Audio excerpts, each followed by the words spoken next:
नमस्कार दोस्तों, स्वागत है आपका आज के मुख्य समाचार में, जिसमें सबसे पहली और बड़ी खबर में आपको बताएंगे कि ईवीएम के खेल का मिला बड़ा सबूत और हो गया बड़ा खुलासा। क्या 3 राज्यों के चुनाव हो जाएंगे रद्द? दोस्तों, वोट डालने पहुंचे 568 वोटर और गिनती में हो गए 618। कैसे हुआ ये कारनामा आपको बताएंगे। साथ ही साथ दूसरी खबर में जिक्र होगा कि वसुंधरा राजे का शक्ति प्रदर्शन जारी।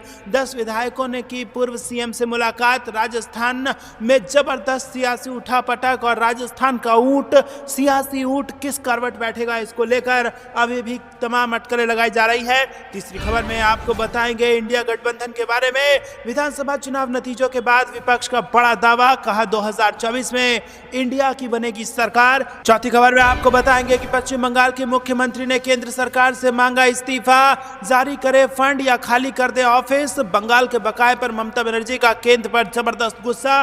और इसी के साथ खबर में आगे जिक्र होगा कि ईवीएम से उठा अखिलेश यादव का भरोसा, बैलेट पेपर से चुनाव कराने की कर दी है समाजवादी पार्टी ने मांग। दोस्तों, इसी प्रकार की 25 बड़ी खबरें आपके लिए लेके आए हैं, लेकिन उससे पहले अगर आपको भी ऐसा लगता है कि 2024 का लोकसभा चुनाव अगर बैलेट पेपर पे हुआ तो इंडिया गठबंधन की बन जाएगी सरकार, तो वीडियो को कीजिए लाइक और चैनल को सब्सक्राइब करके बेल आइकन दबाइए और कमेंट में लिखिए जय हिंद। रुक करते हैं सबसे पहली और बड़ी खबर की तरफ। ईवीएम के खेला को लेकर बड़ी खबर, बड़ा खुलासा। वोट डालने पहुंचे 568 वोटर और गिनती में हो गए 618।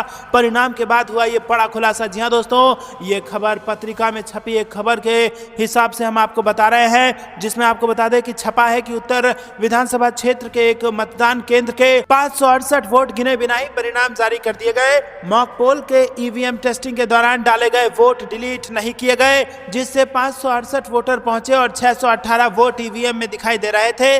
बूथ क्रमांक 65 पंडरी तराई में मतदान के पूर्व मतगणना के लिए मशीनों को लाया गया और इस दौरान आंकड़ों के मिलान से पता चला कि इस बूथ में कुल 568 मत पड़े थे, लेकिन मशीनों में कुल मतों की संख्या 618 दिखाई जा रही है। दोस्तों, आपको बता दें कि यहाँ पर जबरदस्त तरीके से ये खबर वायरल हो रही है। और दोस्तों, पत्रिका में छपी इस खबर की हम पुष्टि नहीं करते, लेकिन ईवीएम को लेकर इसे बड़ा खुलासा बताया जा रहा है। रुक करते हैं अगली ब्रेकिंग न्यूज की तरफ। लेकिन दोस्तों, उससे पहले क्या आपको भी ऐसा लगता है कि सभी ईवीएम की होनी चाहिए जांच और जहां जहां ईवीएम खराब पाए गए वहां चुनाव होने चाहिए रद्द? तो कमेंट में अपनी राय जरूर बताइए। वीडियो लाइक नहीं किया तो लाइक जरूर कीजिएगा। रुक करते हैं अगली ब्रेकिंग न्यूज की तरफ, जो कि राजस्थान से आ रही है, जहां पर अभी भी सियासी उठापटक जारी है। वसुंधरा राजे का शक्ति प्रदर्शन जारी है। 10 विधायकों ने पूर्व सीएम से मुलाकात की है। जी हां दोस्तों, यहां पर आपको बता दें कि राजस्थान में सीएम चेहरे को लेकर सस्पेंस बरकरार है। इसी बीच भाजपा के कुछ नवनिर्वाचित विधायकों ने रविवार को राजस्थान के पूर्व मुख्यमंत्री वसुंधरा राजे से उनके सिविल लाइन्स स्थित आवास पर मुलाकात की। समाचार सूत्रों के मुताबिक राजस्थान में मंगलवार को विधायक दल की बैठक होगी। राजनाथ सिंह 12 नवंबर को जयपुर पहुंच सकते हैं और पार्टी के सूत्रों ने बताया कि अजय सिंह और बाबू सिंह समेत करीब 10 विधायक वसुंधरा राजे के आवास पर थे। 2 बार मुख्यमंत्री रहे राजे सीएम पद की दौड़ में सबसे आगे चल रही हैं। हालांकि कुछ दिनों पहले भाजपा नेताओं ने जानकारी दी थी कि 3 राज्य राजस्थान, छत्तीसगढ़ और राजस्थान में बीजेपी नई चेहरे को मौका देगी। वहीं रविवार को बीजेपी ने छत्तीसगढ़ के सीएम पद के नाम का ऐलान करते हुए विष्णुदेव साय को राज्य की जिम्मेदारी दे दी है। दोस्तों, इससे पहले सोमवार और मंगलवार को भी कई बीजेपी विधायकों ने राज्य से मुलाकात की थी और इन मुलाकात को शक्ति प्रदर्शन के तौर पर देखा गया था। वो हाल ही में दिल्ली में थी, जहां उन्होंने बीजेपी अध्यक्ष जेपी नड्डा से मुलाकात की और पार्टी ने विधायक दल की बैठक की निगरानी के लिए केंद्रीय मंत्री राजनाथ सिंह समेत 3 पर्यवेक्षकों की घोषणा पहले ही कर दी है। तो दोस्तों, यहाँ पर राजस्थान के चुनाव के नतीजे आ चुके हैं। भाजपा की सरकार बन चुकी है, लेकिन मुख्यमंत्री को लेकर जबरदस्त रसाकसी चल रही है और कहीं ना कहीं सूत्रों के मुताबिक तो फूट तक की खबरें सामने आ रही हैं और विधायक अपने अपने नेताओं के साथ गुटबाजी करते हुए नजर आ रहे हैं। क्या आपको भी ऐसा लगता है कि राजस्थान की जनता को जल्द से जल्द पता चलना चाहिए कि कौन होगा मुख्यमंत्री? कमेंट में जरूर बताइए। वीडियो अभी तक लाइक नहीं किया तो लाइक जरूर कीजिएगा। रुक करते हैं अगली ब्रेकिंग न्यूज की तरफ। विधानसभा चुनाव नतीजों के बाद विपक्ष का बड़ा दावा, कहा 2024 में इंडिया की बन रही है सरकार। जी हां दोस्तों, यहाँ पर मध्य प्रदेश, छत्तीसगढ़ और राजस्थान में कांग्रेस को करारी शिकस्त देने के बाद बीजेपी काफी गदगद है। इस जीत के बाद भाजपाई अब 2024 को लेकर काफी आश्वस्त हो गए हैं। हिंदी भाषी तीनों राज्यों में मोदी की गारंटी चलने के बाद भी विपक्ष 2024 जीतने का दावा कर रहा है। बिहार में महागठबंधन के नेताओं का कहना है कि अगर 2024 का बैलेट पेपर से कराया जाए तो बीजेपी 50 का आंकड़ा भी पार नहीं कर पाएगी। बिहार सरकार में मंत्री मिथिलेश ठाकुर का कहना है कि 2024 को लेकर इंडिया गठबंधन और जनता पूरी तरीके से तैयार है, क्योंकि जनता इस जुमलेबाज सरकार से ऊब चुकी है। उन्होंने कहा कि लोग भूखे मर रहे हैं, छात्र नौजवान बेरोजगार हैं, किसान आत्महत्या करने पर विवश है, हर वर्ग के लोगों में त्राहिमाम की स्थिति बनी हुई है। उन्होंने कहा कि इन लोगों द्वारा सिर्फ झूठे वादे करके और जनता को बरगलाकर जाति धर्म में बांटकर सत्ता हथियाने का जो प्रयास किया जा रहा है वो अब सफल नहीं होगा। उन्होंने कहा कि 2024 का लोकसभा चुनाव में बहुमत के साथ इंडिया गठबंधन अपनी सरकार बनाएगी। मिशन 2024 को लेकर कांग्रेस विधायक दल के नेता ने कहा कि विधानसभा चुनाव परिणाम के बाद भी उनके मनोबल में कोई कमी नहीं है। दोस्तों, क्या आपको भी ऐसा लगता है कि 2024 के लोकसभा चुनाव अगर बैलेट पेपर से करा दिए जाए तो 50 सीटों पर भाजपा सिमट जाएगी? कमेंट में अपनी राय जरूर बताइए। वीडियो लाइक नहीं किया तो लाइक जरूर कीजिए। रुक करते हैं अगली ब्रेकिंग न्यूज की तरफ। पश्चिम बंगाल के बकाये पर ममता बनर्जी का केंद्र सरकार पर वार, जमकर दिखाया गुस्सा और मोदी सरकार से मांग लिया इस्तीफा। कहा जारी करे फंड या फिर खाली कर दे ऑफिस। जी हां दोस्तों, पश्चिम बंगाल की मुख्यमंत्री ममता बनर्जी ने रविवार को एक बार फिर राज्य का बकाया केंद्र की ओर से जारी नहीं किए जाने का दावा करते हुए बीजेपी नीति मोदी सरकार पर तीखा प्रहार किया। सीएम ने दावा किया कि केंद्र पर पश्चिम बंगाल का 1.15 लाख करोड़ रुपए बकाया है। उन्होंने कहा कि बीजेपी के नेतृत्व वाली एनडीए सरकार को या तो फंड जारी करना चाहिए या कार्यालय खाली कर देना चाहिए। मुख्यमंत्री बनर्जी ने यह भी कहा कि राज्य के बकाये की मांग करते हुए उन्होंने प्रधानमंत्री नरेंद्र मोदी से मिलने का समय मांगा है।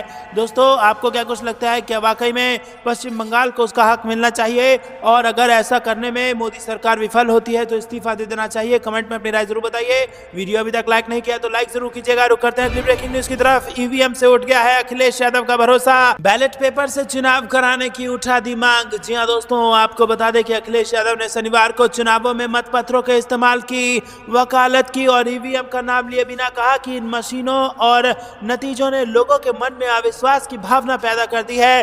पार्टी कार्यालय में पत्रकारों से बात करते हुए यादव ने यह भी कहा कि यदि भारत बर्गर, पिज्जा और जींस को लेकर अमेरिकियों का अनुसरण कर रहा है तो उनके द्वारा मतपत्रों के उपयोग की भी नकल की जानी चाहिए। दोस्तों, इसी बीच आपको बता दें कि प्रधानमंत्री मोदी की पुरानी वीडियो भी वायरल हो रही है जहां पर वो कथित तौर पर ईवीएम के खिलाफ अपना बयान देते नजर आ रहे हैं। वहीं इसी बीच सत्तारूढ़ भाजपा का जिक्र करते हुए अखिलेश यादव ने कहा कि पार्टी के पास सत्ता है और वो विमर्श तय करेगी और कोई भी कुछ भी कहेगा उसे बदल देगी। उन्होंने कहा कि मैंने कई बार कहा था कि हम टेक्नोलॉजी को समझते हैं और हम तकनीक के साथ बड़े हुए हैं। इस उत्तर प्रदेश में सपा सरकार ने सबसे ज्यादा लैपटॉप बांटे थे। सपा प्रमुख ने कहा कि दुनिया के सबसे शक्तिशाली देश अमेरिका में महीनों तक मतदान होता है और फिर गिनती में महीने लग जाते हैं। तो दोस्तों, क्या आपको भी ऐसा लगता है कि फ्री एंड फेयर इलेक्शन जो इस देश के कॉन्स्टिट्यूशन का बेसिक स्ट्रक्चर है और इस देश की डेमोक्रेसी या फिर यूं कहिए कि लोकतंत्र की नींव है स्वतंत्र चुनाव, क्या उसको सुनिश्चित कराने के लिए सरकारों को लोगों के मन के सारे संदेह दूर करा देने चाहिए और मतपत्र से वोटिंग करानी चाहिए? तो अभी आप कमेंट में अपनी राय जरूर बताइए और वीडियो को लाइक करके समर्थन जरूर दर्ज कराइएगा।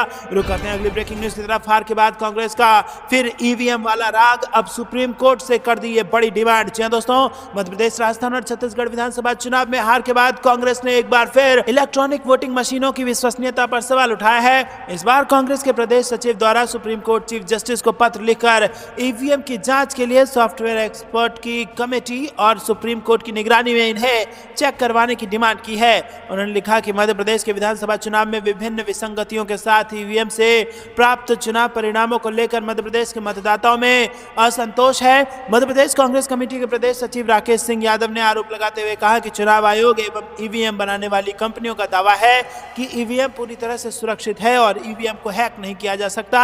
चुनाव आयोग एवं ईवीएम निर्माण करने वाली कंपनियों ने ईवीएम हैकिंग और छेड़छाड़ के आरोपों की जांच के लिए एक कमेटी बनाकर चुनाव आयोग स्वयं ही इस कमेटी से मई 2019 में रिपोर्ट लेकर स्वयं को क्लीन चिट देकर मामला समाप्त कर दिया था। दोस्तों, आपको क्या कुछ लगता है कि वाकई में ईवीएम को लेकर कोई कड़ा फैसला, ठोस फैसला लेना आवश्यक है? कमेंट में अपनी राय बताइए। वीडियो को लाइक नहीं किया अभी तक तो लाइक करके अपना समर्थन हम तक जरूर दर्ज कराइए।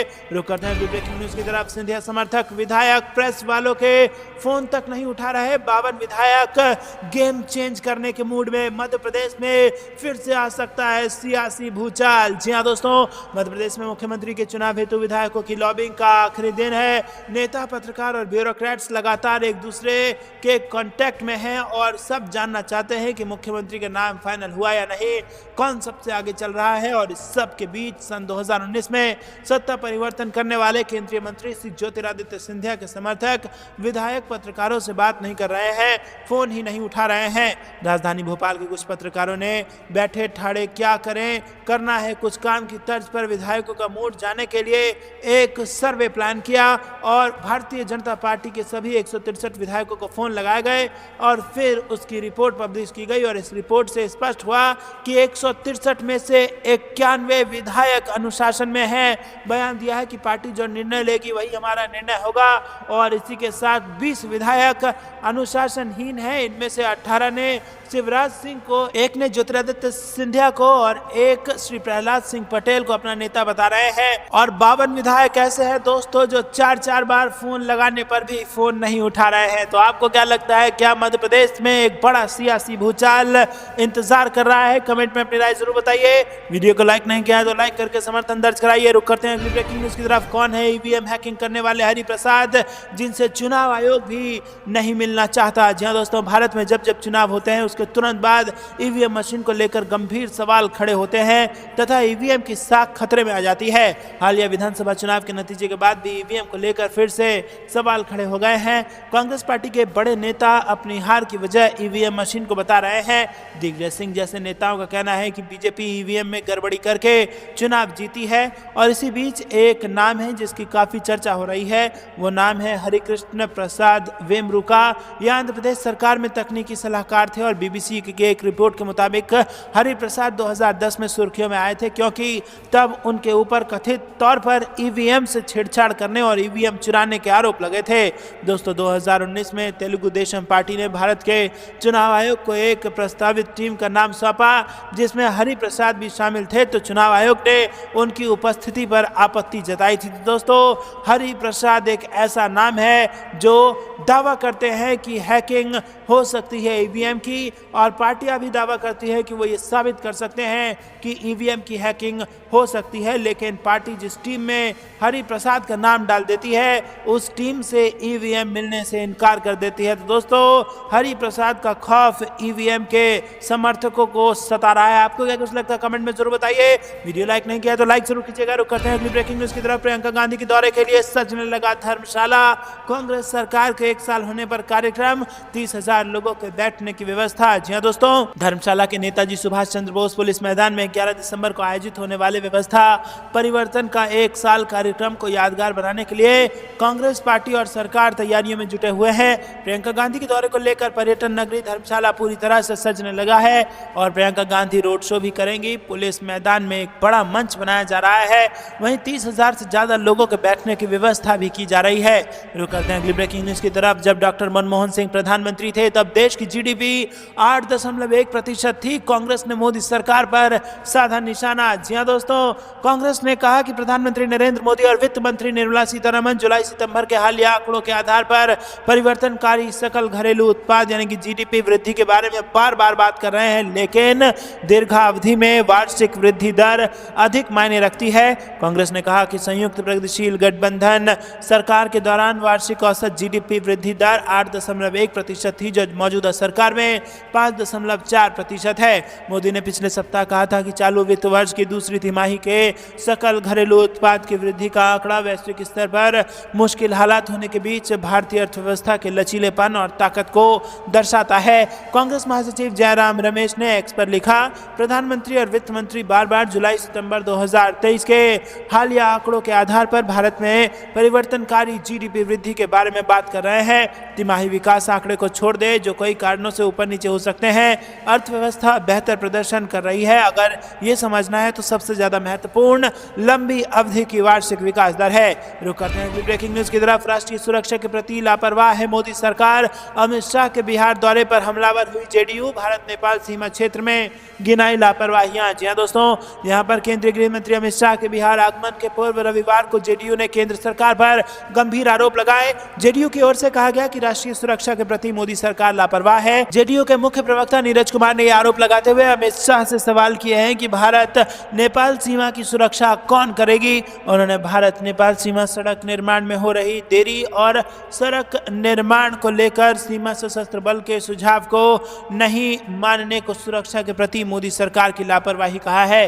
रुक करते हैं अगली ब्रेकिंग न्यूज की तरफ। कमलनाथ की गढ़ में फेल हो गई शिवराज की लाडली बहना योजना। फैक्टर जानकर आप रह जाएंगे हैरान। जी हां दोस्तों, मध्य प्रदेश विधानसभा चुनाव में बीजेपी की शानदार वापसी हुई है। यहां शिवराज सिंह चौहान की लाडली बहना योजना गेम चेंजर साबित हुई है, लेकिन कमलनाथ के गढ़ में लाडली बहना योजना का जादू नहीं चला। छिंदवाड़ा में 7 सीटों पर बीजेपी को हार का सामना करना पड़ा। रुक करते हैं अगली ब्रेकिंग न्यूज की तरफ। राजस्थान में क्यों हारे, कांग्रेस ने की विधानसभा चुनाव की समीक्षा। 2024 में बेहतर प्रदर्शन का जताया विश्वास। जी हां दोस्तों, बैठक के बाद पत्रकारों को जानकारी देते हुए रंधावा ने कहा कि परिणामों की विस्तृत समीक्षा की गई और विभिन्न मुद्दों की जांच की गई है। उन्होंने कहा कि इस बात का भी विस्तृत विश्लेषण किया जाएगा कि क्या कमियां रही और हार का कारण बनी और उन्हें कैसे दूर किया जाए। रुक करते हैं अगली ब्रेकिंग न्यूज की तरफ। लोकसभा चुनाव की तैयारी में जुटा निर्वाचन आयोग, वोटर लिस्ट में नाम जोड़ने की प्रक्रिया भी शुरू। जी हां दोस्तों, 2023 में देश में 5 अलग अलग राज्यों में विधानसभा चुनाव होने के बाद अब चुनाव और निर्वाचन आयोग आगामी लोकसभा चुनाव 2024 की तैयारियों में जुट गया है, जिसके लिए चुनाव आयोग ने कमर कसते हुए नए सिरे से वोटर लिस्ट में नाम जोड़ने की तैयारी शुरू कर दी है। आयोग 21 दिसंबर से नई मतदाता सूची पर काम करेगा। वहीं 7 से 22 जनवरी तक वोटर लिस्ट में नाम जोड़े जाएंगे।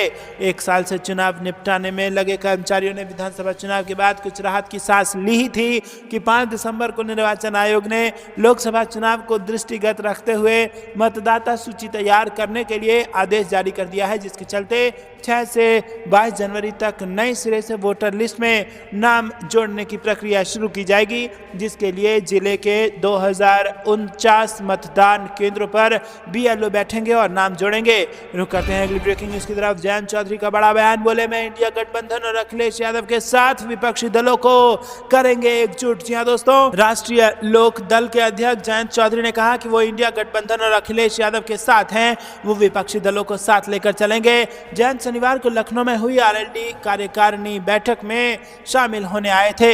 इस दौरान उन्होंने कहा कि कांग्रेस को चुनावों से सबक सीखना चाहिए, जिसमें नतीजे बहुत अच्छे नहीं आए। इन नतीजों से सीखने का मौका है। विपक्षी दलों की एकता में आरएलडी की बड़ी भूमिका है और आगे भी रहेगी। कांग्रेस को भी सभी घटक दलों को साथ लेकर चलना होगा।